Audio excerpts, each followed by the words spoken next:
Yeah, there's no gum. I just know a lot of you guys got pissed off last time I did that, so that's to show you how little I care. I would chew now, but I don't have any gum on me. Alright, I'm Bigrat310, and I'm here with my Final Countdown Tour Boston review. Overall, I'm going to say this is probably the weakest of the 3 Final Countdown of all of them so far, except for the last one. Has to be. It has to be over a 9.25. It's impossible with a card like that not to be. Yes, I am starting my final exams. I already have. So I will be home early, and I can't really do anything because all my friends have 2 final exams except me because I have a different schedule than they do. So for like a good 2 to 3 hours, I'll have nothing to do, so I'll just crack down on some DVDs, get some out of the way. I really only have 3 DVDs to watch at the moment. The Final Showdown, Contention, and Arena Warfare. Because I'm not going to watch any of the 2002, 2003 stuff until I get the Road to the Title. So I'm kind of just stuck here, waiting for my 19 DVD shipment, waiting for Glory of Honor 8, waiting for my PWG shows, which they have no excuse. I'm sorry, they have no excuse. To all the people who told me, PWG, I don't trust their shipping, and I told you, dude, trust them, they have very fast shipping. It's been 2 weeks since I've ordered from that company. I still haven't gotten my DVDs in, which is just insane. You guys have no excuse. I know you have a little winter deal going on, but not many people are buying that. In fact, a lot of people aren't even buying from you. They're buying from Ring of Honor because of their Black Friday sale. So really, if I don't get the order by today, tomorrow, or Monday, I'm emailing PWG very angrily. Okay, let's get to the show. So yeah, this is still a very good show, no doubt. It's a great show, but here, let's just analyze it, because I have a problem with every single match on this card. This will be my first time reviewing one show in a long time. But we start with the Young Bucks versus Cheech and Claudio. This was a good little opener. I'm going to give it 3 stars. Got the crowd into it. For the first half of the match, I didn't really like it. It kind of seemed like they were going to the spots too early in the match, and they didn't really know what to do. I think that these guys don't have that great chemistry. It seemed like they didn't know what to do. And since they didn't know what to do, hey, let's just throw a high spot. Maybe they'll like that. They didn't really know how to mesh well in the ring to start the match. Towards the end, they threw the spots at you, but, you know, it's towards the end of the match. It actually makes a lot more sense. The first part's supposed to ease you into the spots. But still a good match. 3 stars. I was into it. I liked it. I just thought, I don't know, that it just seemed like they didn't really know what to do the first half of the match. Let's get Sonjay Dutt versus Delirious. Decent little match. 2 3/4. I think it's better than a lot of people say. I found it very funny when Delirious was hiding in the ring. And when Sonjay took a Yankees hat and put it on, and then the crowd started chanting, Yankees suck! Yankees suck! And a Let's Go Patriots chant, which I don't like because I'm a Dolphin fan. And also because, surely that was just out of randomness, they just said, Let's Go Patriots. Okay? Still a decent little match here. 2 3/4. I really like the ending with Sonjay kissing Daisy Hayes and then putting her into the, I don't know what he calls it. It's the camel clutch. I keep forgetting what he calls it. Good little match. Let's get the 4-corner survival. Chris versus Petey versus Claudio Castagnoli versus Generico. Okay. This match was a lot of fun. A lot of fun. 3 1/4 stars. They did some nice spots. Everyone got their moves in. It was entertaining. The Kings of Wrestling, Chris and Claudio Castagnoli, reunited, kinda. And it proves why they're the most underrated tag team of all time. Because their moveset is amazing. Yes, they don't really know how to mesh well with other people, but they have the most creative moveset I've ever seen from any other tag team. Watch them do double team moves in this match and tell me I'm wrong. But I am furious at this match as well, which is why it does not get 3.5 or even 3 3/4. I'm gonna ruin it here. Petey Williams ate the pin. Okay. In Glory by Honor, the day after the show, he fights Austin Aries for the Ring of Honor World title. And you have him job in a 4-corner survival match? I mean, Jesus Christ. Really, that does not seem productive at all. And Austin Aries, I'll get to him later, who I thought was completely pointless being on this show in the first place. But anyways, why? Why have Petey Williams eat the pin? It makes no sense. He's fighting for the title tomorrow. Don't you want to hype him up, get the crowd to get into it, make the crowd believe that he actually has a shot? No. Fuck, man. Oh, God, I'm really mad that Ring of Honor did that. But, not as mad as the next match, Kevin Steen versus Eddie Woods. Okay, I think this match is being very overrated. Is being overrated. Like, people are overrating it. I think it's 2.5, 2 3/4. This match has no substance to it. When I say that for a Necro Butcher match, Necro Butcher basically does a bunch of punches, a bunch of kicks, a bunch of chair shots. There's no actual spots in the match. There's no real wrestling. There's no substance. This was the same. They started brawling in the crowd, literally just punching each other. Then I think they each threw each other into the barricade 4 or 5 times. Kevin hit him. Eddie Edwards hit him with a chair. A very cool spot. 2 very cool package pile drivers, which I will not ruin, and like a few chair shots. But that was it. That was it. There was nothing else in this match. There's just no substitute. And of course, I 100% agree with Sanders Robin.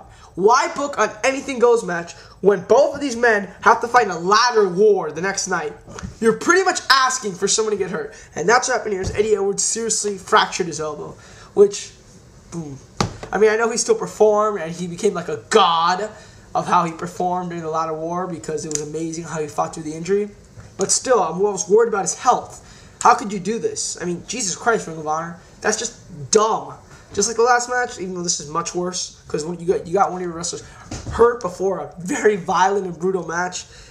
Again, like I said, 2 and 3/4, maybe even 2.5, because I really hated that when Eddie got hurt. I think this match is really overrated. Nowhere near as good as Kevin Steen's match with Davey Richards back at Never Say Die. Okay, next we get the Dark City Fight Club versus Alex Payne and Bobby Dempsey. Okay, Bobby Dempsey. I'm going to tell you this right now. You get made fun of a lot, obviously, in the Ring of Honor community. Hell, I'll get to that later. Bryan Danielson at the end. In the wrestling community, you get made fun of a lot. Change your fucking gimmick and lose some weight. I know it's part of your gimmick. You know, you're fat, but you're very athletic and you do a bunch of stuff. You're slow in the ring. You're panting. You can't execute the moves properly anymore. And you're just not as good as I thought you were, even though you never really were that good. But you still execute a lot of cool moves. Now, like this match, you were sluggish. That's why Alex Payne had to do most of the match.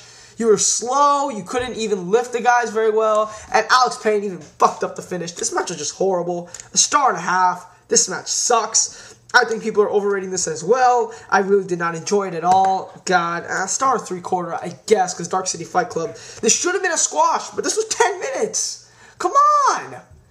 1.5 stars, 1.75 stars.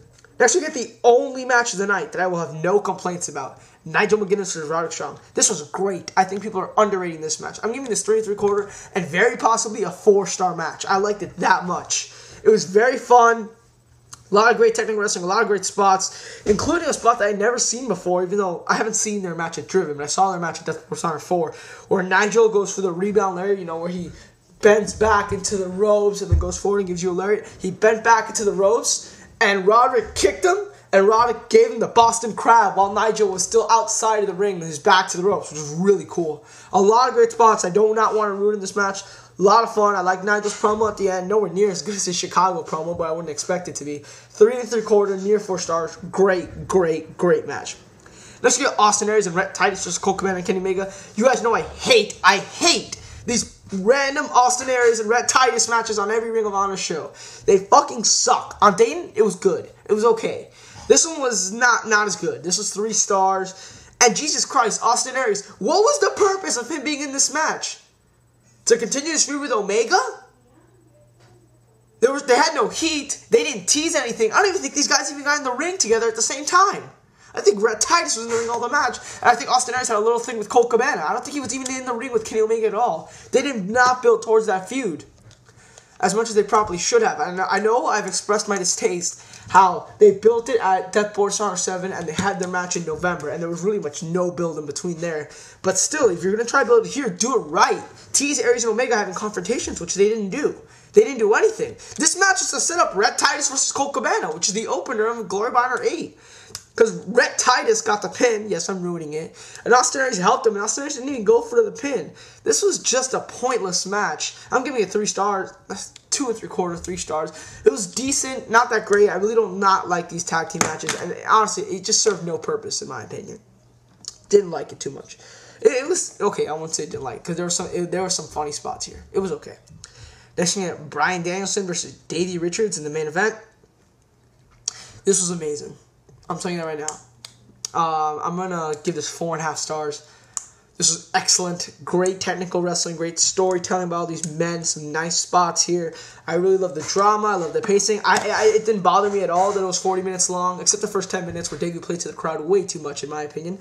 But besides that, you know, everything else was fine. These guys worked great. I counted. Bryan Danielson gave Davey Richards 50 elbows. 50 elbows! And Davey Richards kicked out. He does 10, then he do a spot, then he does 15, and then do a spot, then he does 35, and Davey kicks out, which I did not believe at all. The finish, I did not like it. Davey botched it, and the crowd hated it. The crowd did not want the match to finish that way, and you can tell why. And they were just dead silent when the match was over. So really, yes, and it was botchy at times. I remember Danielson was supposed to turn Davey's leg drag into a cattle mutilation, but he botched that. Still 4.5 stars, an excellent technical wrestling match, and you should buy this show just for that match. But that match isn't even on my top 10 matches of the year. So yeah, you know, and the Grizzly Red Rivers or whatever the guy who we fought on the pre-show, star in the corner, blah. And it was just a pretty good show. I'm gonna give this an 8.25. I'll say it is the worst of the Final Countdown shows, but Danielson, Richards, and Nigel Roderick Strong is great. I'm Bigrat310, and I'm out, guys. See ya.